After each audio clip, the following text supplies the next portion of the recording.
Selamat siang Indonesia. Anda menyaksikan seputar Bali terkini pukul 11 waktu Indonesia Tengah.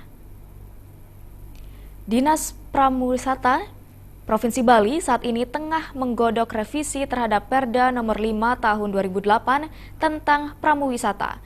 Poin yang akan direvisi adalah menurunkan kualifikasi pendidikan pramuwisata dari D3 menjadi SMA atau SMK.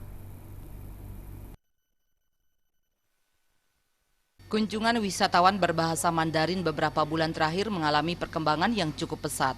Kondisi ini merupakan salah satu dampak dibukanya keran bebas visa oleh pemerintah bagi 15 negara di dunia termasuk Tiongkok.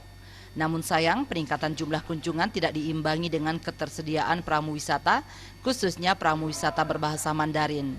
Kepala Dinas Pariwisata Provinsi Bali Ana Agung Gede Yuniarte menjelaskan, sesuai Perda Nomor 5 Tahun 2008 tentang pramuwisata menyebutkan, hanya lulusan D3 yang boleh memiliki lisensi sebagai pramuwisata.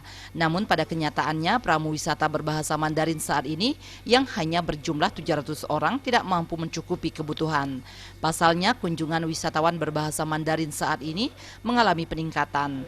Untuk memenuhi kebutuhan itu, pemerintah melakukan revisi terhadap Perda Nomor 5 Tahun 2008. Dengan demikian, lulusan SMA SMK juga diperbolehkan untuk menjadi pramuwisata.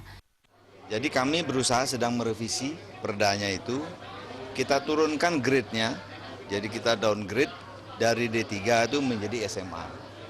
Nah ini tentunya karena banyak pelamar dari SMA yang punya kompetensi di dalam bahasa Mandarin ini ingin masuk, cuman dia nggak bisa karena terbentur dengan aturan itu.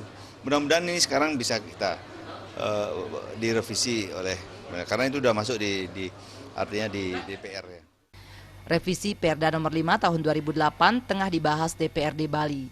Revisi ini diharapkan berjalan mulus sehingga usulan pendidikan minimal pramuwisata adalah lulusan SMA SMK disetujui demi memenuhi kebutuhan pramuwisata berbahasa Mandarin. Jenny dan Saputra, Bali TV. Baiklah pemirsa, demikian seputar Bali terkini kali ini. Terima kasih atas perhatian Anda, selamat siang dan salam Indonesia.